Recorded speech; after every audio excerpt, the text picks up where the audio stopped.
Hello and welcome to all of you. Doctor Amit Kishore ji की book का हम लोग रिवीजन कर रहे हैं। इसी क्रम में आज हम लोग उनके बुक में दिए हुए कुछ शॉर्ट नोट्स का रिवीजन करेंगे। Then first short note is about model draft bill. Actually Banaras में 1930 में बनारस में ऑल एशिया एजुकेशनल कॉन्फ्रेंस आयोजित की गई थी, जिसमें बहस के लिए डॉक्टर रंगनाथन द्वारा एक मॉडल ड्राफ्ट बिल तैयार करके पेश किया गया था। It is about to related to library science. Next point is Bharat में पुस्तकालय शिक्षा। तो आई थिंक सबको मालूम होगा कि भारत में पुस्तकालय शिक्षा 1911 में बड़ौदा के नरेश सियाजीराव गायकवाड़ थर्ड ने, जो अमेरिकन मेलविल डेवी थे, इनके शिष्य W.A. बॉर्डन को बुलाया और उन्होंने भारत में पुस्तकालय शिक्षा की नींव डाली। तो ये W.A. बॉर्डन जो थे ये मेलविल डेवी के शिष्य थे। कभी ये भी आ जाता है, पूछ लिया जाता है। इसके बाद क्या हुआ, 1915-16 से जॉन डिकिंसन द्वारा पंजाब यूनिवर्सिटी में पुस्तकालय विज्ञान शिक्षा में डिप्लोमा कोर्स शुरू किया गया। डॉक्टर रंगनाथन की प्रेरणा से मद्रास ग्रंथालय संघ द्वारा सर्टिफिकेट कोर्स उसके बाद स्टार्ट हुआ। जहाँ तक विश्वविद्यालय द्वारा पुस्तकालय शिक्षा का प्रश्न है, पीजी डिप्लोमा कोर्स का प्रारंभ मद्रास विश्वविद्यालय द्वारा 1937 में किया गया। बीलिप कोर्स इंपॉर्टेंट है। बीलिप कोर्स AMU अलीगढ़ मुस्लिम विश्वविद्यालय द्वारा 1947 में स्टार्ट किया गया था। एमलिप कोर्स दिल्ली विश्वविद्यालय द्वारा ही 1949 में 2 साल बाद स्टार्ट किया गया था। एमफिल का कोर्स ये भी दिल्ली विश्वविद्यालय द्वारा 1978 में स्टार्ट किया गया था।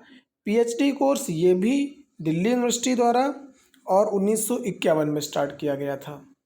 तो बीलिप कोर्स AMU के द्वारा स्टार्ट किया गया था। उसके बाद PhD, एमफिल, एमलिब ये सारे के सारे दिल्ली विश्वविद्यालय द्वारा स्टार्ट किया गया।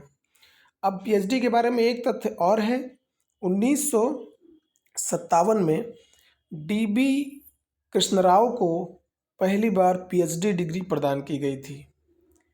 नेक्स्ट, राजा राममोहन राय पुस्तकालय प्रतिष्ठान RRLF। राजा राममोहन राय की स्मृति में उनके 200 जन्मदिन 22 मई 1972 को भारत सरकार के संस्कृत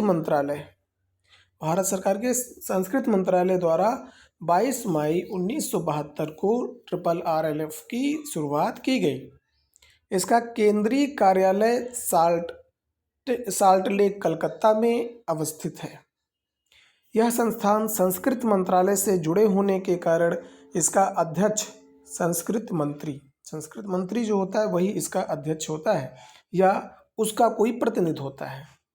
अध्यक्ष के द्वारा एक कार्य समिति का निर्माण किया जाता है, जिसमें ख्याति प्राप्त पुस्तकालय अध्यक्ष, पुस्तकालय वैज्ञानिक, राष्ट्रीय पुस्तकान्यास तथा पुस्तकालय संकाय प्रतिनिधि सदस्य होता है। इसके अलावा एक पूर्णकालिक निर्देशक, 4 विशिष्ट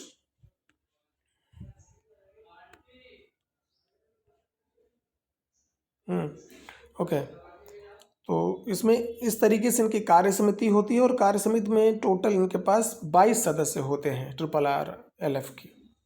ठीक है। प्रतिष्ठान के कार्यालय में एक निर्देशक, एक फील्ड पदाधिकारी, एक कार्यकारी पदाधिकारी, लेखा पदाधिकारी, इस तरीके से इनका मैनेजमेंट होता है।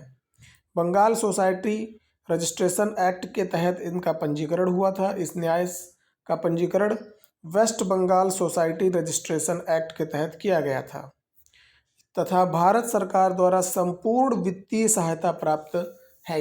इसे भारत सरकार ही संचालित करती है, रन करती है।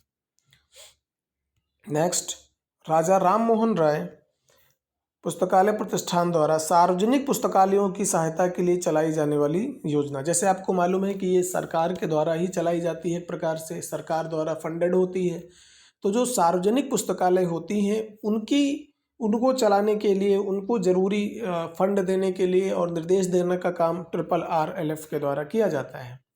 सार्वजनिक पुस्तकालयों की सहायता के लिए अनेक योजनाएं चलाई हैं RRRLF ने। हम दो भागों में बांट सकते हैं, एक समतुल्य सहायता मैचिंग असिस्टेंट एंड एक पूर्ण सहायता फुल असिस्टेंट।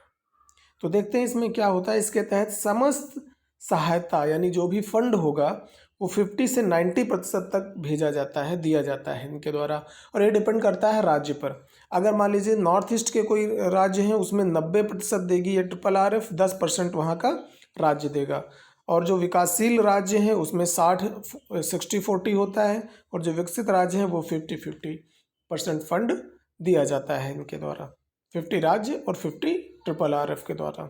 RRRLF के एक प्रकार से ये सरकारी संस्था ही है, तो सरकार द्वारा दिया जाता है, केंद्रीय सरकार द्वारा, ये कह सकते हैं। प्रतिष्ठान राज्य पुस्तकालय संघों को सेमिनार कॉन्फ्रेंस आयोजित करने के लिए समय समय पर आर्थिक सहायता प्रदान करती है। RRRF का प्रयास लगातार जारी रहता है। फला ठीक है। राज्यों के शिक्षा मंत्री संबंधित विभाग से लगातार पत्राचार करते रहते हैं, अच्छी बात है। नेक्स्ट, राष्ट्रीय पुस्तकालय नीति का प्रारूप। राष्ट्रीय पुस्तकालय नीति का प्रारूप, तो राष्ट्रीय जो नेशनल लाइब्रेरी नीति जो बनी, जो लॉज बने, प्रारूप उनका कैसे बना। डॉक्टर BP बरुआ, इम्पोर्टेंट नाम है, डॉक्टर BP बरुआ की अध्यक्षता में 1981 में एक कार्यकारी दल का गठन राष्ट्रीय पुस्तकालय नीति का प्रारूप करने के लिए बनाया गया 1981 में। किनकी अध्यक्षता में? Doctor BP Barua. फलस्वरूप 1983 ईस्वी में national policy on library and information system का प्रारूप तैयार किया गया। इसमें कुछ इन्होंने रिकमेंडेशन की गई इनके द्वारा, जिसके आधार पर भारत सरकार के संस्कृत विभाग ने एक ड्राफ्ट पॉलिसी स्टेटमेंट जारी की। 1985 में डॉक्टर DP चट्टोपाध्याय की अध्यक्षता में एक समिति का फिर से गठन किया गया। 1986 में इन्होंने अपनी अनुशंसाएं, अपनी इच्छाएं जाहिर की, रिसर्च करने के बाद कहाँ पर क्या आवश्यकता है।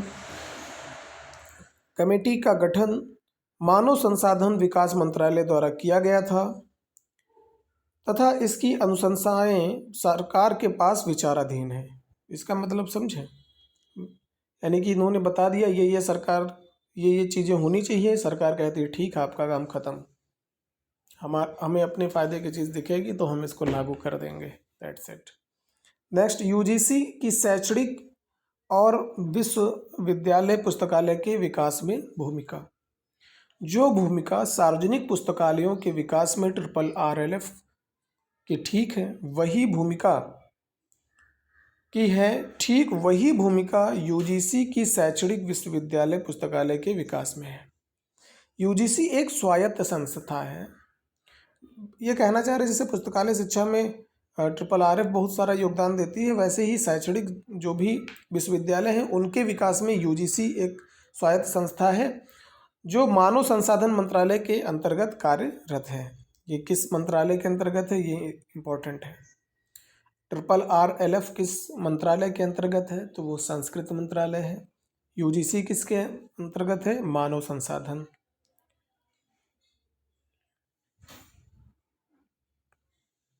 नेक्स्ट, और UGC का जो मुख्यालय है वो दिल्ली में है। इसके कार्य कौन कौन से हैं? ये कार्य बहुत ज़्यादा इम्पोर्टेंट नहीं है। शैक्षणिक और विश्वविद्यालय विकास के लिए तकनीकी अन्य सहायता प्रदान करना, महाविद्यालय और विश्वविद्यालय पुस्तकालयों को अनुदान देना। साधारणतः यह अनुदान प्लान ईयर के रूप में होता है, जो साधारणतः 5 वर्षों तक होता है। शोध प्रवृत्ति को बढ़ावा देना, इसके द्वारा कई तरह के शोध परियोजनाओं को संचालन किया जाता है। तो नेक्स्ट देखते हैं, ये इम्पोर्टेंट है, विश्वविद्यालय पुस्तकालयों का नेटवर्क विकसित करना। इन्होंने क्या किया इस संदर्भ में? इनफ्लिबनेट पुस्तकालय नेटवर्क की स्थापना की गई, जिसके तहत देश के समस्त विश्वविद्यालयों को जोड़ा गया। इनफ्लिबनेट द्वारा विश्वविद्यालय और महाविद्यालय पुस्तकालय के लिए पुस्तकालय प्रबंधन सॉफ्टवेयर, एक सॉफ्टवेयर बनाया गया, और वो सॉफ्टवेयर कौन सा है? Solve, SOUL, solve. का विकास किया गया। विश्वविद्यालय और महाविद्यालय पुस्तक को सम्मेलन और पुस्तक खरीद के लिए सहायता प्रदान करना। नेक्स्ट, पुस्तकालय के विभिन्न प्रकार। तो ये प्रकार आप पढ़ते रहोगे, बहुत ज़्यादा समय लग जाएगा। इसमें मेन चीज़ है, पुस्तकालय 3 प्रकार के होते हैं। एक तो हो गया हमारा सार्वजनिक पुस्तकालय, एक शैक्षणिक पुस्तकालय और एक विशिष्ट पुस्तकालय। तो इसमें ज़्यादा पढ़ने को नहीं है अपने पास, पढ़ते चाहे तो आप पढ़ लीजिएगा। नेक्स्ट,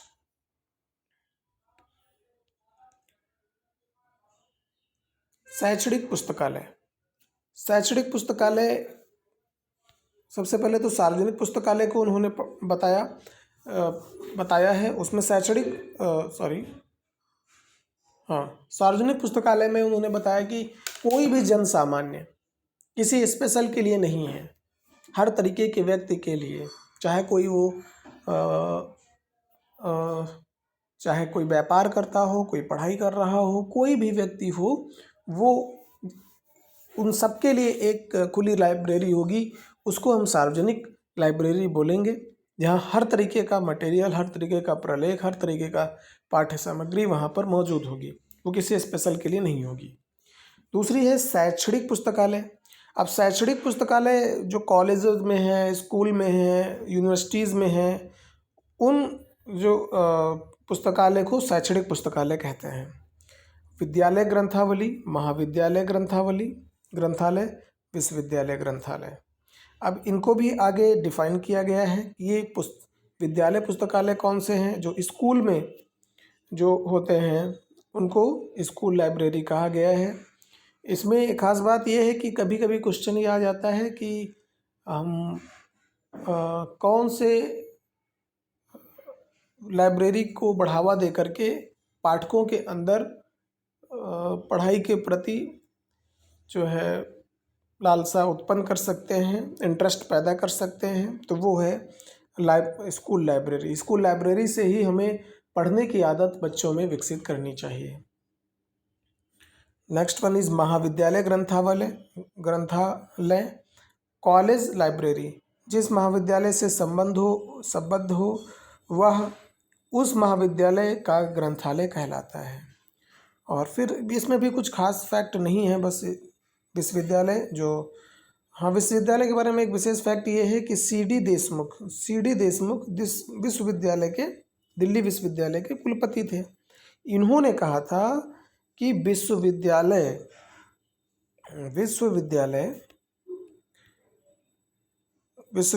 ग्रंथालय यानी यूनिवर्सिटी लाइब्रेरी यूनिवर्सिटी का हृदय स्थल होता है। इन्होंने हार्ट कहा है। कॉलेज जो यूनिवर्सिटी लाइब्रेरी है उसको यूनिवर्सिटी का हार्ट किसने कहा है? तो सी डी देशमुख ने कहा है। That's it. नेक्स्ट, विशिष्ट ग्रंथालय। विशिष्ट ग्रंथालय कौन होते हैं? ये विशिष्ट प्रकार के होते हैं। संग्रह की दृष्टि से इनका प्रायः अन्य पुस्तकालयों से भिन्न होता है। इसमें किसी विशिष्ट विषय पर पाठ या शोध सामग्री उपलब्ध होती है। जैसे चिकित्सा, उसमें केवल चिकित्सा की चीज़ें होंगी, विशिष्ट हो गया, से संबंध होते हैं। चिकित्सा संबंधी पुस्तकों का संग्रह इसमें रहता है।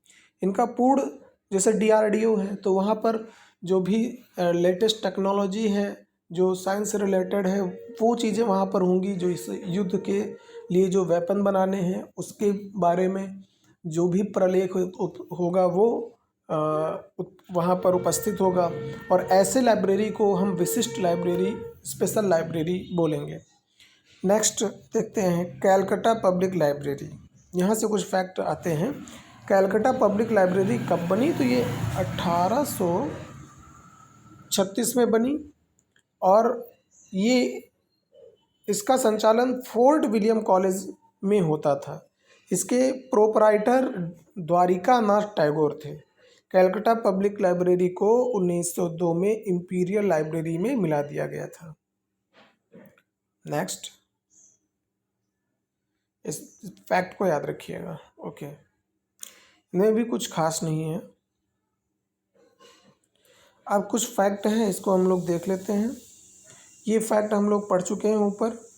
अब यहाँ से सम नेशनल लाइब्रेरीज ऑफ वर्ल्ड, विश्व की जो उनकी राष्ट्रीय, विश्व में जितने भी देश हैं उनकी राष्ट्रीय पुस्तकालय हैं, उन पुस्तकालय वो कहाँ पर हैं, किस देश से रिलेटेड हैं और उनका इस्टेब्लिशमेंट कब हुआ, इनको देखेंगे। तो सबसे पहले हम इंडिया का देख लेते हैं।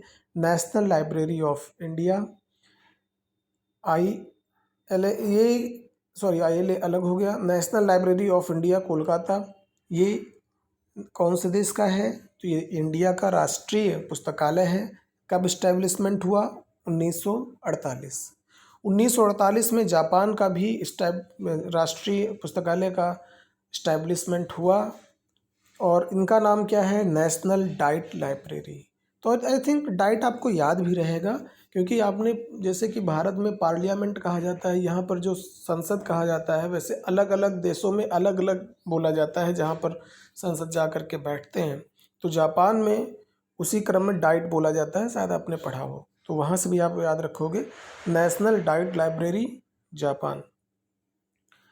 ये इम्पोर्टेंट है। लाइब्रेरी ऑफ कांग्रेस, ये नेशनल लाइब्रेरी है किसका? USA का, और इसकी स्थापना कब हुई? 1800।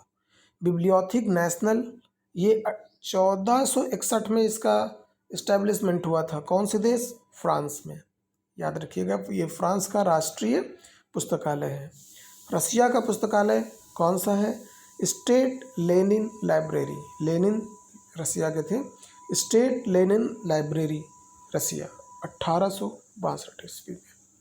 Next, national library. National library किस देश के नेशनल लाइब्रेरी का नाम है? तो ये है जर्मनी। 1912 में इसका इस्टेब्लिशमेंट हुआ। ब्रिटिश म्यूजियम UK का राष्ट्रीय पुस्तकालय है। इसकी इस्टेब्लिशमेंट कब हुआ? 1753 में, 1753 में। नेक्स्ट, लास्ट पेज है। ऊपर के हम ये सब कवर कर चुके हैं, ईयर को हम यहाँ से स्टार्ट करेंगे। लास्ट वीडियो में वो सब हम कर चुके हैं, आप जा कर के देख सकते हैं। 1950 की खास बात क्या है? इस साल प्रथम पुस्तकालय अधिनियम ब्रिटेन द्वारा इंग्लैंड में 1850 में शुरू किया गया था। 1850 में उसी को दोबारा लिख दिया गया है। पुस्तकालय आंदोलन की दिशा में विश्व में इस प्रकार का प्रयास प्रथम प्रयास था। 1850 में पब्लिक लाइब्रेरी एक्ट इंग्लैंड में स्टार्ट किया गया। 1852 की खास बात क्या है? 1852 में ब्रिटिश पेटेंट लॉ लागू हुआ। 1852 में पेटेंट लॉ।